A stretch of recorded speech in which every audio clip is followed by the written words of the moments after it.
뷰티풀 굿모닝 시간입니다. IBK 투자증권 강남센터 김용빈 선임주임 함께합니다. 안녕하세요. 안녕하세요. 저희 시간 외부터 바로 넘어가 보도록 하겠습니다. 시간 외 특징주들입니다. 쭉 보시면 시간의 상승 그리고 여기 없는 하락 종목들을 보니까 오늘 중국의 코로나와 밀접한 종목들이 많았는데요. 일부는 코로나19 테마와 리오프닝으로 상승하고 또 일부는 하락했다는 점도 참고하시면 좋겠습니다. 그렇다면 상승한 기업들도 함께 먼저 보실까요? 가장 먼저 제일파마홀딩스는 전거래일에서 13% 넘게 뛰었었는데요. 이날 시간 외에서도 8% 이상 오르면서 시간 외에서 가장 큰 시세를 보였습니다. 중국의 코로나 방역 완화로 자국 내에서 감염자가 증가하면서 국내 제약주의 상승이 두드러졌습니다. 그 아래는 올해 상장한 1세대 애니메이션 기업이죠. SAMG 엔터인데요. 중국이 1년 6개월 만에 국내 게임에 대한 판호를 허가했다는 소식에 관련주로 묶이면서 5% 오릅니다. 이틀 동안 소폭 하락한 물량이 다시 올라가는 모양새입니다. 그 아래도 함께 보실까요? 국제약품과 또 화일약품이 있죠.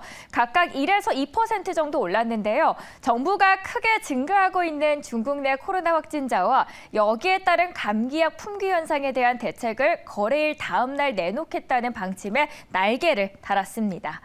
시간 외 쭉 살펴봤는데요. 주목되는 종목 말씀해 주시죠.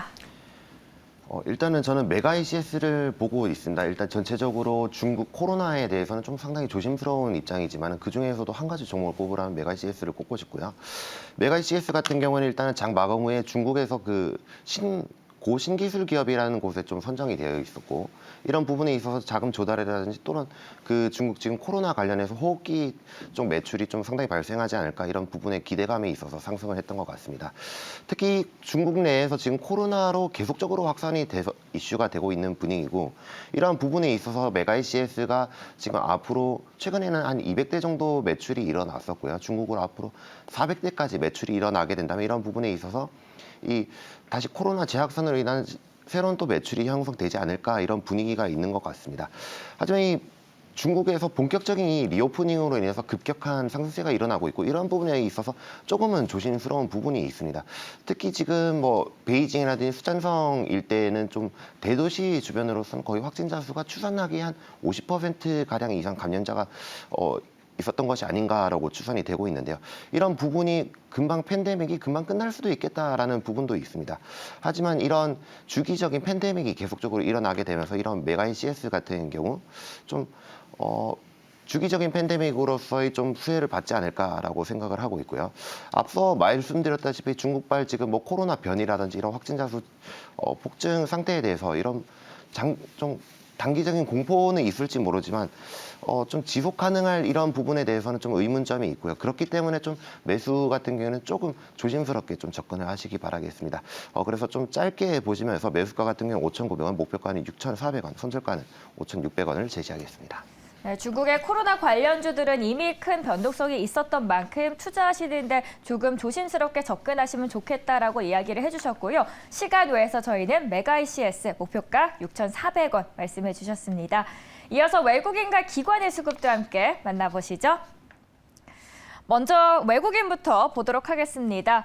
외국인은 메가 스터디 교육을 가장 오랜 기간 담았습니다. 16일째 러브콜을 보내고 있는데요. 덴티움도 일주일 동안의 매수세가 두드러지는 모습입니다. 국내 대표 임플란트 주주자죠. 오스템 그리고 디오 그리고 덴티움 안에서 덴티움이 경쟁사 대비해서 마진율이 높다는 강점을 갖고 있습니다. 따라서 증권가에서는 전 세계적으로 강세를 보이고 있는 임플란트 산업이 최근 경기를 타지 않고 굳건히 실적을 발휘하면서 내년 전망도 밝다는 의견이 제기되고 있습니다.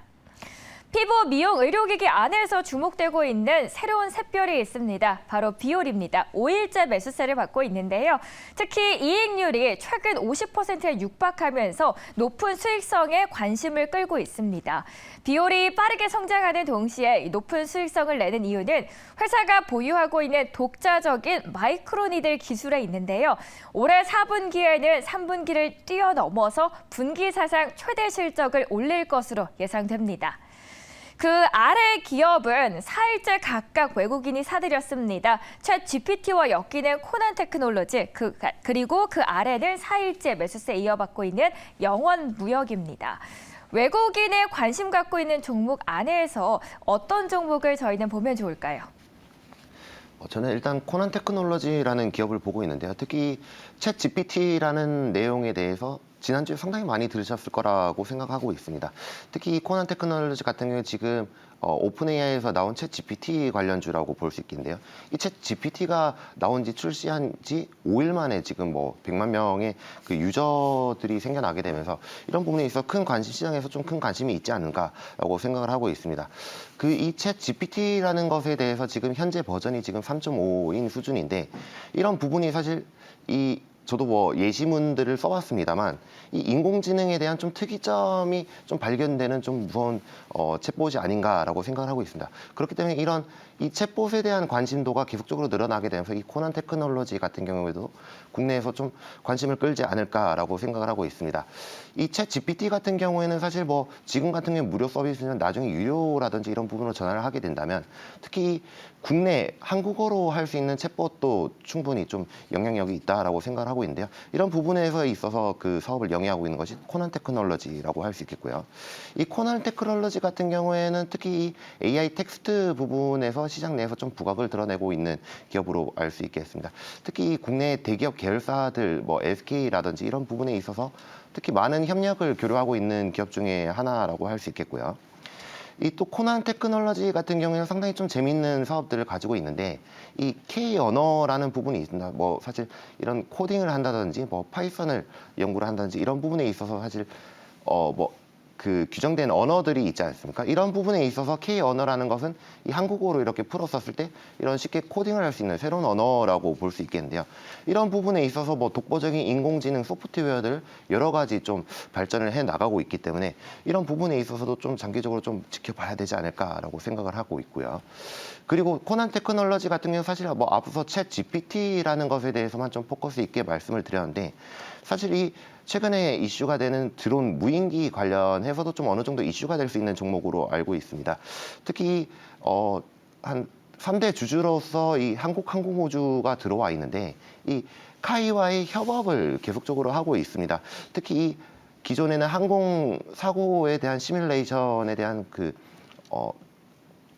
그런 부분에 대해서 좀 연구를 했다 하면 앞으로는 이 무인기 자율주행이라든지 이런 부분에서도 충분히 연구가 가능하기 때문에 뭐 지난 금요일에 뭐 그 고체 연료 추진 로켓이라든지 또 뿐만 아니라 지난주 초에 있었던 무인기 사건이라든지 이런 부분에 있어서도 사실 좀 연관이 있어 좀 수급이 들어오고 있는 것이 아닌가라고 생각을 하고 있고요. 전체적으로 일단은 챗 GPT에 관해서 좀 면밀하게 좀 지켜봐야겠다라는 느낌으로 매수를 하는 것을 좀 추천을 드리고 매수가 같은 경우는 28,300원, 목표가는 34,000원, 손절가는 25,000원을 제시하겠습니다. 네, 코난 테크놀로지 조금 생소하신 분들도 계실 텐데요. 챗 GPT 안에서 또 부각되고 있는 기업이고요. AI 텍스트 관련 기술을 갖고 있습니다. 다음은 바로 기관 넘어가 보시죠. 11월에 상장한 기업이 가장 오랜 매수세를 받았습니다. 윤성 FNC가 12일째 매수세를 받고 있는데요. 증권가에서는 2차 전지 장비 업체의 핵심 경쟁력이 기술력과 생산 능력이라는 점에서 경쟁 우위가 지속될 것이다라고 진단하고 있습니다. 최근 최대 고객 사양으로 급증하고 있는 수주 잔고가 매출 쪽으로 반영이 되면서 실적 성장을 전망하고 있고 올해 우호적인 환율 효과가 반영되면서 마진 개선이 두드러질 것이다라고 내다봅니다. 이어서 아모레쥐는 10일째 매수세를 받았습니다. 의료 화장품 산업의 내년 그리고 올해 전반적인 전망은 밝지는 못했죠. 경기 침체 우려로 국내외 소비가 위축될 것으로 보이기 때문인데요. 그렇지만 중국 경기 재개에 따라서 몇몇 개별주들은 수혜 기대감을 갖고 있습니다. 그 안에서 아모레쥐는 중국향 소비 개선의 수혜를 누리면서도 그간의 구조조정 효과로 이익이 크게 개선될 것으로 보여서 기관과 증권과 모두 주목을 하고 있습니다. 이외에도 기관 투자자들이 보유 비중을 확대한 종목은 바로 호텔신라 신라입니다. 12일째 러브콜을 보내고 있는데 국내 주요 여행, 호텔 업체들의 실적 반등세가 본격화될 것으로 전망이 되고 있고 올해 4분기 엔데믹 전환으로 전년 대비 큰 폭의 매출 성장세를 이룰 것이다라고 전망됩니다. 특히 이날 호텔 신라는 영업이익이 무려 25% 이상 증가할 것으로 예상됩니다. 이렇게 기관의 수급이 들어온 종목 중에서 눈여겨볼 수 있는 기업 말씀해 주시죠. 일단 저는 아모레 G를 보고 있습니다. 앞서서는 사실 이 중국 코로나 확산에 대해서 좀 다뤘다면 사실 좀 길게 봤을 때는 중국의 리오프닝에 관해서는 확고한 생각을 가지고 있다라고 말씀을 드리고 싶고요. 특히 지난주에 중국발 입국자에 대해서 좀 어느 정도 전 세계적으로 규제를 내리고 있는 모습이 조금 우려는 되겠지만은 이런 부분도 특히 한 2월이라든지 이런 부분까지는 좀 어느 정도 해소가 될 것이다라고 생각을 하고 있고요. 특히 중국 같은 경우에는 1월 8일부터 이제 본격적인 리오프닝이 시작이 됩니다. 특히 출국자라든지 이런 부분에 있어서 대부분의 규제가 다 풀린다라고 생각을 하시면 될 것 같고요. 이런 부분에 있어서 좀 국내 해외 여행객의 이제 국내 방한에 대해서 좀 수혜를 받을 수 있는 종목은 이 아모레 G라고 할 수 있겠습니다. 특히 이 아모레 G 같은 경우에는 관광객들이 인바운드 수입이 좀 많이 좀 기대가 된다라고 할 수 있겠는데요. 아모레 퍼시픽과 좀 다른 차이는 특히 이 자회사로서 로드샵이 있다, 이니스프리라든지 에뛰드라든지 이런 부분이 있다로 생각을 하시면 될 것 같습니다. 특히 사실 매출을 가장 많이 차지하는 것은 아모레 퍼시픽인데요. 이 아모레 퍼시픽이 특히 이 국내 다른 중국향 화장품 매출 기업들에 비해서 특히 이 중국장 매출 비중이 한 70% 이상 차지하는 부분이기 때문에 이 중국 리오프닝에 관해서 최대로 수혜를 받을 수 있는 종목이라 생각을 할 수 있겠고요. 이 중국 여행객들이 지금 앞서서 해외 여행에 대해서 좀 상당히 많은 수요가 일어나는 것으로 판단이 되는데 이 한국 같은 경우에는 특히 이 여행객 수요 중에서 검색 수가 2위 정도로 가장 많다라고 볼 수 있겠습니다. 이 한국 항공 수요에 대해서도 전월 대비 한 400% 이상 증가한 모습을 보이고 있고요. 이러한 부분에 있어서 봤을 때는 특히 이 중국인들의 면세점이라든지 화장품이라든지 이런 K-뷰티에 대해서 좀 관심을 가지게 된다면 지금 상당히 다른 영업이익을 보여줄 수 있는 계기가 아닐까라고 생각을 하고 있습니다. 특히 중국발 입국 규제가 앞서서 말씀드렸다시피 계속되는 추세이긴 하지만 이런 부분은 특히 춘절 이후에 이제 피크아웃을 좀 찍고 앞으로는 좀 하향세를 가지 않을까라고 생각하고 있습니다. 그런 부분에서 좀 규제가 풀리게 된다면 이런 부분도 장기적으로 좀 지켜보셨으면 좋겠고요. 매수가 같은 경우에는 34,000원, 목표가 같은 경우에는 45,000원, 손절가는 3만 원을 제시하겠습니다. 아모레 G, 아모레 퍼시픽과의 차이가 있다면 로드샵으로서의 자회사가 뜨겁게 더 많이 보유하고 있다라고 이야기했습니다. 아모레 G 목표가 45,000원이고요. 바로 사모펀드도 함께 만나보도록 하겠습니다. 사모펀드입니다. 이번에 2차 전지 주들이 눈에 띄는데요. 미래 먹거리로 꼽히는 2차 전지 바이오, 방위 산업은 영업이익이 20에서 40%씩 급증하면서 선전할 것으로 전망되고 사모펀드는 그 안에서 LNF 그리고 LG 에너지 솔루션을 매수를 했습니다.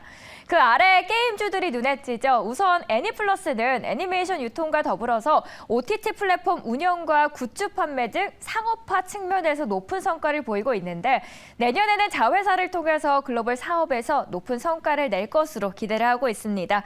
그리고 그 아래 연준의 공격적인 금리 인상 기조가 이어지면서 한동안 주가가 수렁에 빠졌던 넷마블 올해 4편의 신작 출시와 함께 전통 모바일 게임 명가로 재도약할 예정입니다. 글로벌 최대 게임 시장인 중국 개방에 따른 수혜가 기대되는 것 역시 호재인데요.